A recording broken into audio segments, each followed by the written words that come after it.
What's going on, guys? It's Cimo, coming back at you guys with yet another live duel commentary. So on the left, we have Salamangreat. Yes, Salamangreat. This is July 2019, ladies and gentlemen, going up against Thunder Guardragon on the right. And I do want to let you guys know before this match kicks off, if you are going to be in the Philadelphia area, we have Pro Play Tour Philadelphia coming up on August 17th and 18th. It's a big tournament, only 20 bucks to enter with a $2,000 prize pool up for grabs, and I'll be there signing cards, taking pictures, and most importantly, doing commentary for the live stream. So check out the links in the description, and I hope to see you guys there. But we have Thunder Dragon kicking things off just by pitching a Thunder Dragon and getting two more. What I want to talk about more importantly while the Thunder Dragon player does play out his turn is Salamangreat here. Now you guys might be thinking, oh well, Salamangreat, you know, after the ban list with getting one Gazelle getting hit and with Circle going to one as well, how is this deck playable? This has to be table one, right? Well, this is actually the semi-finals match of this locals. They cut to a top 8, I believe, and now they are going into the semifinals match. So the Salamangreat player made it all the way to the top 8 and now is in the semifinals with the chance to take this locals. So that just goes to show that Salamangreat isn't exactly out of it, even with the hits that it incurred on the most recent July Forbidden and Limited list. And if you guys want to see a deck profile on Salamangreat, I do have a couple of ideas just to give you guys a little bit of a template to use. Just let me know down in the comments below if you would like to see that, maybe in an upcoming video. But for the meantime, the Thunder Dragon player is just playing out his turn. We see a couple of danger monsters hitting the board. We see a Chaos Dragon Levianeer get hit off of one of those dangers, which is a bit unfortunate. There are probably two more still in the deck. However, that is a card you definitely do not want to see get hit just because it is so important. We see a normal tribute summon for a Thunder Dragon Roar to go ahead and make a copy of Lamprolincus here that will trigger the Roar's ability, which will special summon a Thunder Dragon from the deck, most likely going to go for a Dark, and there he is. But going back to Salamangreat, Salamangreat's really interesting because yes, while it did take major consistency hits, it didn't exactly lose a lot of its power. It's still able to do the exact same combos it was able to do previously, and that's actually a very good thing because if you can fix the consistency issues or play maybe a more control style deck, then you might be okay. But now we go ahead and see here that we have the Guardragon plays coming out here. Again, Thunder Dragon pretty much touted as the strongest deck of the format, or one of the strongest decks. We saw a Destrudo go down to level 4, I believe, to be used for that Guardragon LP. And now we see the triple burst, and now we have the ability for LP to trigger, and it looks like he's going to go ahead and do so. That is going to fully resolve. LP being one of the choke points for this Thunder strategy, so if you are playing against it, if you have your hand trap, you most likely want to save it for the LP, just because if you can stop this, yeah, they might still be able to get up one disruption or two, but it's going to be significantly worse if this LP does resolve. So just keep that in mind if you end up going up against this deck. But if you're playing in the July 2019 format, you might be playing this deck a lot. So it looks like he's just deciding on how he wants to approach this here. Oh, and actually, I think he might be searching for his Thunder Dragon Dark actually instead. So he's going to go ahead and take a copy of Hawk. Now he's going to use LP's effect, which resolves. Always remember that you want to just make sure you have all your effects activating, but also too, because what's so interesting about the Thunder deck is the fact that it can chain block so efficiently to protect from specific hand traps, you know, being able to stop stuff like Ash Blossom, different things like that. LP is an ignition, so that's not really something you can chain block. However, you know, when you have stuff like when you're going into your Saryuja, if you use it, make it using one of the Chaos Dragons or one of the Thunder monsters that triggers when it goes to the graveyard. There's a lot of different ways to protect your cards, and that's something that if you're playing Thunder Dragon, you need to be very mindful of, because if you can make these effects resolve by dodging these hand traps through chain blocking, it's going to be a very effective way. I've also thought about doing a video on chain blocking specifically because there is a lot to it, and I think it's a very upper level strategy that a lot of people might want to learn more about. So again, if you're interested in seeing a video like that, I can definitely do that. So Thunder Dragon player now is just going about his turn. I believe he's resolving Omni Dragon Brotor's effect, which he targeted, I believe. It could be either itself or the LP, since they're both Dark Dragons. He added a copy of Levianeer to his hand. That is one of the reasons why Omni Dragon Brotor is so powerful, is because it can search cards like Chaos Dragon Levianeer directly from the deck. Now we see the Agripane come down, special summoning Hot Red Dragon Archfiend Abyss from the extra deck, and now there is the Hieratic Seal of Heavenly Spheres. players. So now he's got 2 disruptions. He's got a Levianeer in hand, which he could also summon to rip a card out of the Salamangreat player's hand. I think the unfortunate part here is that the Salamangreat player did not open a single hand trap to slow any of this down, and I think it's going to be a very big uphill battle if he wants to come back from this. It's not impossible, but when you're staring down this many disruptions and plus a Levianeer ripping cards out of your hand, plus when a Colossus is probably going to come down as well because of that Thunder Dragonhawk resurrecting that Roar, and here he is now, it's just going to be difficult. I mean, the consistency hits to Salamangreat were already significant enough. Now you have to worry about a Colossus, and you have to worry about the Hot Red negating something, and you have to worry about the Hieratic Seal bouncing a card, plus special summoning something in addition to that. So it's just a lot of threats, and Salamangreat, it's not very well equipped to deal with the threats, especially with the hits it incurred off the most recent Forbidden and Limited list. Okay, so now it looks like we're going to see the banishing of some monsters here. It looks like he might be going for 3 lights, potentially? Oh, no, it looks like, okay, he was possibly thinking about something there, but it looks like he's just going to pass the turn. And now we see the Salamangreat player gets his turn. So he's got a full grip of cards. He didn't lose anything to Levianeer or Darkest Diabolo, so that's good. At least he has a 6-card hand. That's pretty much the highest probability he could have in this particular instance to deal with this board. So we're going to have to see what he does. It looks like I might see a copy of Foxy, maybe a Spinny on the far right. Those are some good play starters, but again, it's going to be difficult to see. So normal summon of Foxy, and that is going to prompt a copy of Foul in the hand. So he's just getting some monsters on the board. And it looks like that's going to stick.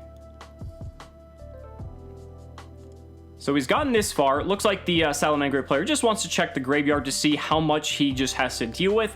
The other thing, too, is that even though there are all these threats on the board that the Salamangreat player has to deal with, you have to keep in mind, even if he clears all this, he has to also worry about a lingering Levianeer in the Danger Thunder Dragon player's hand, because it's just going to be something that if he can't deal with that in addition to everything else, it's going to make his life even more difficult, and it's just going to be that much more impossible to win. So we see the Foul attack over the Hieratic Seal. It's going to prompt its effect to bounce the Foxy back to the hand. He's going to use its effect to search, or excuse me, to special summon from the deck, but that is going to be met by an Ash Blossom and Joyous Spring. So no special summon from the deck, but just looking at that hand there, I think it's going to be a bit rough here from the Salamangreat player. Yeah, if he's just setting a card and passing, it's probably going to be game over here, because now Levianeer can just clean things up. I mean, it's it's just, this probably is game over here, unfortunately. But this is why Danger Thunder Dragon is one of the strongest decks of the format, just because it can assemble this massive board, and then the fact that even if it's going second, it can just easily push through so many different forms of disruption, because the deck is completely comprised of extenders that even though you're using your resources efficiently, that it can just easily outdo anything your opponent does and just keep on pushing through. Here's a copy of Crusadia Reclusia. The Crusadias, again, are a more new, I wouldn't say a completely modern inclusion, but they've definitely seen a uptick in play ever since the new list, because being able to have access to the Crusadia cards to do your full combo, thanks in part to Crusadia Drago being a dragon type, which means you can have access to your full Guard Dragon combo, is a little bit crazy. And at this point, I mean, the Danger Thunder Dragon player just has to find a way to clean things up. Here comes Levianeer, and the Salamangreat player has seen enough. We are going to game number 2. Now, we have the Salamangreat player going first, which is definitely going to help him tremendously. We see, looks like a couple trap cards in there, and I think that's a Super Polymerization in the middle. Super Polymerization, one of those cards I actually just made a video about, talking about how powerful this card is in the format, and expect to see a lot of this card, especially with how powerful the card is and how relevant it is in the meta against the predicted strongest decks. This is going to be a card that's going to see a ton of play, and you definitely need to look out for it. So Salamangreat player kicking things off with a Spinny. He's going to link that off into Banlist and then search a copy of Salamangreat Sanctuary. He can then go ahead and resurrect that Spinny if he so wishes, but it looks like he doesn't really have too much going on here. He can go for a Sunlight Wolf, and it looks like that's what he's going to do. He could Reincarnation summon that Sunlight Wolf. Won't really get him anywhere, though, for the most part. I think he's just going to set a couple cards, 3 cards to be exact, and pass the turn. Probably the best thing you can do in this instance. You do lose the Spinny, but the Banlist is engraved, so you do have a little bit of protection for your Sunlight Wolf, at least by battle, and we're just going to have to see. I think he also has an Ash Blossom in hand, So we know he has Super Polymerization, Ash Blossom, and then I believe it was 2 trap cards. I don't think I could see which ones they were, but I'm sure for the Danger Thunder Dragon's players, or excuse me, the Danger Thunder Dragon player's turn, we're going to see exactly what's going on. Now we see the Danger Thunder Dragon player using the arrow that Sunlight Wolf gave him to special summon the Reclusia to that zone, being very mindful of that. Definitely keep that in mind if you're playing up against this deck too, to not give your opponent arrows if you have the ability not to. Also too, the Salamangreat player doesn't get to capitalize on that because he doesn't have any monsters in the grave to recur. So again, very, very good exchange there. Now we see a Danger come down. He's going to go ahead and special summon the Tsuchinoko that was revealed, but that is going to possibly trigger the Magius here and allow it to get a search for a Crusadia Drago. So we're going to see, I'm sure the Salamangreat player will have a response here, because allowing that to go through is a little bit dangerous. It's not the end of the world because he does have a lot of disruptions, but we're going to have to see what he opts to go for. There's the Ash Blossom. He had that hand, he had his hand on that card, which it kind of was a telltale sign that he had the Ash. Even if he didn't decide to activate it, I would definitely be wary moving forward that my opponent does have an Ash in hand. So that was a -1 on the part of the Salamangreat player, so the Danger Thunder Dragon player still has full advantage. So now here comes a copy of Phoenix potentially, and it's a co-linked copy of Phoenix as well if he plays it under that Sunlight Wolf. Now the thing is, he could use the Sunlight Wolf's effect here to add that Ash Blossom back to hand, so that's the only bit that's partially dangerous if this game does go a little bit long. We're going to have to see. So he's going to pitch a copy of Dark, and he's going to just roll for the card with Phoenix. He's going to go ahead and do that. He's going to trigger Sunlight Wolf as well in response as Chain Link 2. So we're going to see what he has in response. So there's an Impermanence. Impermanence is going to negate the Phoenix, protecting that back row. However, the Danger Thunder Dragon player did get one of the back row used up. So that means that he kind of got what he wanted anyway. It just wasn't the card that he was specifically targeting. However, the Ash Blossom now is back in the Salamangreat player's hand. So that is something, like I said, if the game does go a little bit longer, the Danger Thunder Dragon player has to be mindful of. There's the Chaos Dragon Levianeer, big card. He's going to banish, looks like to be a light and a dark combination, so he's going to be able to pop 2 cards, but I think he might actually be able to chain block here as well because he banished a copy of Thunder Dragon Dark. And so there's a copy of Roar. Oh, okay, so it looks like he possibly sequenced Levianeer to be Chain Link 2. So that's really interesting because Levianeer actually would have resolved if he made it Chain Link 1. I'm not sure which cards he was going to destroy with the effect. However, hard drawing the Roar is pretty good, and it's something that, you know, if they have it, they have it, because obviously he didn't search it. They typically only play it as a one of, but he does still get to search for his Thunder Dragon Dark, which means he can get something like a Hawk to help just give him another monster on the board. I don't think Roar really does a whole lot here. We'll have to see what the Danger Thunder Dragon player opts to go for. He does also still get the, he did get the draw off the Phoenix as well, so pretty good exchange from before. He's going to go ahead and grab the Hawk, that's what I presumed. Now remember, we know that that last set card that the Salamangreat player has, is Super Polymerization, so we're going to see if this does come up here. So he's going to use Hawk to pitch it to special summon back Dark.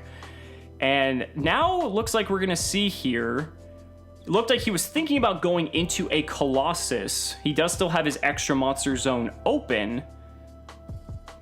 And it looks like that's what he's going to do here. So down comes the Colossus. Oh, he's actually going to use the arrow that Nightmare Phoenix provided to him, giving him a right arrow. Wants to leave that extra monster zone open, just give him as many options as possible. And now we have an attack declared on the Salamangreat Sunlight Wolf from the Phoenix. 100 attack point difference here. He could use the Balinks to protect, just to make sure that both of those monsters get in. So it's a little bit tough to see here. Are we going to see a Super Poly? There is a Salamangreat monster, and he could, and a Link monster, so he could make a Chimera? There isn't a 2 Darks, though, to be able to go into a copy of Starving Venom Fusion Dragon that does require 2 Darks, so that doesn't give him any options there. Very tough decision here. I don't think you use the Super Poly, but then again, I don't know what else is in his hand. So I feel like it's a bit tough. We know he has the Ash Blossom, but that one other card in his hand could matter significantly.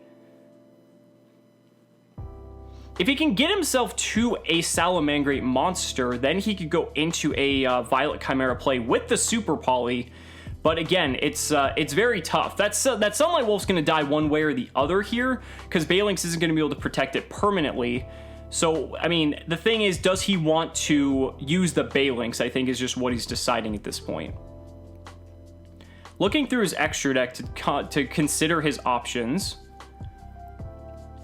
And it looks like he's going to let it, ooh, maybe? He's thinking about it. I think he's probably going to let it go if he already has his hand on it. And he is. So Phoenix is going to take 100 damage off, and then 2,600 coming in from the Colossus. So that means 2,700 damage total. He will be on 5,300 life points remaining. Still plenty. Obviously, Danger Thunder can dish out tons of damage, but... you know, not the most impressive turn, I would say, from the Danger Thunder player, but Colossus is still a pretty significant card in this matchup just because the consistency of the deck is already hindered enough for Salamangreat that Colossus just puts on a ton of pressure. It's also protected because Hawk is in the graveyard, so it's going to be a little bit tough here. It's not impossible. I think he drew a Spinny, actually, which could be very relevant here. Spinny is one of those cards that is now seeing play probably at 3, I would say. Oh, Sanctuary was the other card. So yeah, we did know that other card was in his hand. So he really needed to rip that Spinny for the most part for this to be good. Or really just any Salamangreat monster, but he needed something big. And Spinny might be the card that he needed here. So now we're going to see. It looks like... ooh, is he just going to set? All right, he's going to set and pass. Again, not the end of the world. But, I mean, Danger Thunder Dragon is very capable of dishing out tons of damage here. Maybe he's going to try to just use that Ash Blossom and leverage it to his advantage to stop the Danger Thunder Dragon player again. And then maybe Super Poly when he has a gigantic board and try to swing the game around that way. Super Poly is one of those cards it's very hard to play around. But wow, the Danger Thunder Dragon player just going to battle phase, swinging over the Spinny, and then Colossus doing another 2,600. So that should put him down to, I believe, 2,700 life points. So he's only got like one more turn here. There isn't a lot left. But that Spinny now is in graveyard, so that gives him a resource. He drew a Foxy. That is huge. Oh my lord. So now he has Foxy. He can go ahead and resurrect the Spinny. He can make Mirage Stallion. Mirage Stallion can go ahead and bounce.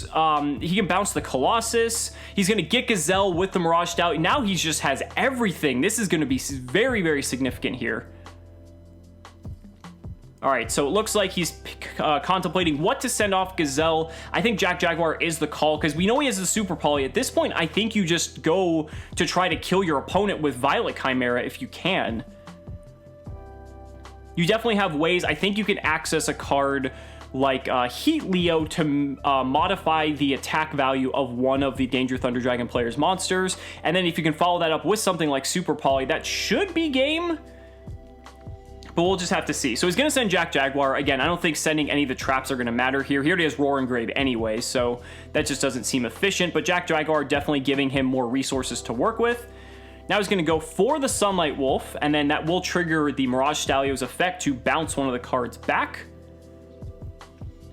We see Salamangreat actually playing very well under the Colossus here. It's interesting because the circle being hit to 1 was one of the cards that was very difficult to work with. Obviously, you still want to play it, even though Colossus exists. But, you know, Colossus existing on the board, you know, with circle at 1 isn't really too big of a deal. Okay, so now we see the... oh, are we going to see the Jack Jaguar summon itself? Okay, so he's not going to use the effect of Mirage Stallion, interestingly enough. So that's going to special summon itself to the zone. He does add back a card. He's going to use Sanctuary. Now he's going to link up into the Heat Leo. And then he's going to most likely Reincarnation Link summon the Heat Leo here just to get its added ability to modify the attack value of one of the Danger Thunder monsters. This is what I was alluding to earlier, just setting up for that OTK. That is going to reset the Roar in case we have to. And now he's going to go ahead and target one of his own monsters as well as the Colossus, it looked like. Still has that Ash Blossom in him, and there's the Super Poly pitching the Spinny that he added back, and that is going to fuse away the the Nightmare Phoenix, and that is going to most likely be game because now that Violet Chimera is going to amass a huge number of attack points, and then it's going to be able to just deal an extreme amount of damage due to its ability, and that's going to do it. Game 2 goes to Salamangreat. Maybe this is the route Salamangreat has to take in the future, just taking advantage of 3 copies of Super Poly and just trying to leverage that with Heat Leo and Violet Chimera as much as possible. Now, Danger Thunder Dragon is going first here, so this is going to be difficult for the Salamangreat player to come back from. Not impossible. Obviously, the Salamangreat deck does run tons of disruption, but we're going to have to see. There's a Maximus coming down for the Danger Thunder player. He's going to go ahead and link that off into a Magius. And again, this is the only play you need. If you can just have a way to trigger that Magius' ability, and there's the Arborea to trigger. What do we have? There's an Impermanence. Okay. So that will definitely slow down the Danger Thunder Dragon player a little bit. It depends on what else is in his hand, but he doesn't get that search to get access to Draco. So then he won't have a dragon to work with. We're just going to have to see. He still has 3 cards in hand, so this definitely isn't over. From here, I would say he's probably going to link off into a Landphalanx just to give him some extra zones. Again, it's a little bit difficult without knowing the cards in the hand exactly. So there's the Landphalanx. And there's the Black Dragon Collapse Serpent. Okay, so there's the dragon that he needed. That's pretty significant. You see some people switching between Landphalanx or the Beat Cop, which both have the same arrows, but Landphalanx is a light, which some people prefer just for the attribute distribution, whereas Beat Cop is a dark. And in situations like this, you know, it might matter, or maybe with stuff like Levianeer, or when you just have to banish specific attribute cards. It's really just preference on what you feel like is best. So if you're ever wondering why players play one or the other, that's pretty much what it boils down to. But there's the LP, so now we're going to go ahead and see White Dragon be summoned off of Black Dragon getting banished there. Or excuse me, off of Black Dragon hitting the graveyard, excuse me. Being used to link summon that LP. So now we have White Dragon. So now he can summon the White Dragon, he can go for a Pisty, and that gives him the ability to activate the LP. Or he could just link off into a Triple Burst and have access to the LP here. It looks like there's a copy of Levianeer in his hand as well. So he's got all the pieces he needs, I believe. I think it's just a matter of if there's any disruptions from the Salamangreat player or how this whole thing plays out. We'll just have to see. So there comes the White Dragon by banishing the black. He's going to go ahead and link them off into the Triple Burst most likely here. There he goes. LP effect. We're going to see an Effect Veiler come down. Okay, so no LP. Only 2 cards left in hand. We do know he has 1 copy of Levianeer. So he does have the ability to summon it. The question is, how far can he go? We're going to have to see here. Looks like he's going to banish everything but the Arborea, and there is the Levianeer. Levianeer is going to use its effect. I believe he banished, I think it was 3, it might have been 2 lights and a dark potentially. Or maybe, yeah, I think it was I don't think it was 3 darks. I think it was a combination. So interesting. Maybe he's going for... Did he banish 3 lights? Oh, he did. Okay, so 3 lights get banished. You get to see a resurrection effect from Levianeer. You don't see that too often. So now the Arborea has been resummoned. This does give him a few monsters here. Keep in mind, he is able to summon that Arborea because the LP has been negated by Effect Veiler. So he's not locked into dragons at the moment. And it looks like the Danger Thunder Dragon player just trying to leverage the situation here and figure out what to do. He's got 4 monsters for a Saryuja, but that is very risky. Because if there's any other forms of disruption in his hand, plus that Saryuja will not be able to be chain blocked. So that's just a very risky play. It looks like he's eyeballing the Hieratic Seal of Celestial Spheres, or Heavenly Spheres, excuse me. He's going to go for Agripane to start, though. And there's another Effect Veiler. Oh my god. Just bringing down the hammer with these disruptions on turn 1 for the Danger Thunder player. That is just so brutal. No LP effect, no Agripain effect, no Magius effect. And the thing is, he can still end on a Hieratic Seal here. So he's still going to have a disruption, and keep in mind the Danger Thunder player is only going to have 3 cards in hand to work with because he used 3 of them just to stop the Danger Thunder Dragon player's turn. And there's the circle, the one of Salamangreat circle. This could be the break that the Salamangreat player needed. Will he be able to capitalize on this? Keep in mind, he has to play through that seal, which is not going to be the easiest card to play through, just because it can just bounce cards, and anytime he commits to a normal summon or anything like that, it could be risky. There's a copy of Falco that's probably going to prompt the foul that he searched with the circle here. Now the question is, I think we might see a bounce here. The thing is, this isn't really strong to beat the seal, because even if he links off into something like Sunlight Wolf, then he can just bounce. I mean, it's going to proc some sort of bounce effect here no matter what. And that's very, very concerning. And here we go. There's the seal tributing itself off to bounce one of the Salamangreat player's cards back to his hand. It's going to opt for the Falco there. And that will trigger its effect as well to special summon a dragon from the deck. And he's going to go for a copy of Brotor. Now, when Brotor is summoned, he can go ahead and pitch a card. He's going to target itself. He can just search a copy of Levianeer, and he has the cards in graveyard to banish and summon it. So that's probably the best way to go. He's going to discard his copy of Roar to search that Levianeer. So again, I mean, this is a little bit concerning. He has a Falco in his hand. Ooh, I think that was a Salamangreat Sanctuary he drew as well, so that card actually doesn't do anything right now. And this is just unfortunate. I think what happened is the fact that he just had so many cards that were negating all of the other cards that were on the Danger Thunder Dragon player's field. He didn't have enough resources to be able to just capitalize on the fact that he actually managed to stop him, and now he's just stuck with this foul on the field, and now he's going to be staring down a Levianeer. He can banish the Roar to special summon one of his Thunder monsters, which means he can go into Colossus. Oh, I don't think this is going to be too good for the Salamangreat player. Checking the grave, and he just passes turn. That's so unfortunate. He had an opening there. Through 3 hand traps, the Danger Thunder Dragon player was stalled, but that one Hieratic Seal was able to pretty much deal with one of those 3 lone cards left in the Salamangreat player's hand. And now we see the Danger Thunder Dragon player quickly checking what cards to banish for this Levianeer here. Looks like he's going to go for 3 Darks, potentially, just to get another card out of his hand. All he has is on the field is the foul, and that's not really threatening whatsoever. So at this point, if you can't kill him, you might as well rip cards out of their hand. So here comes the Levianeer.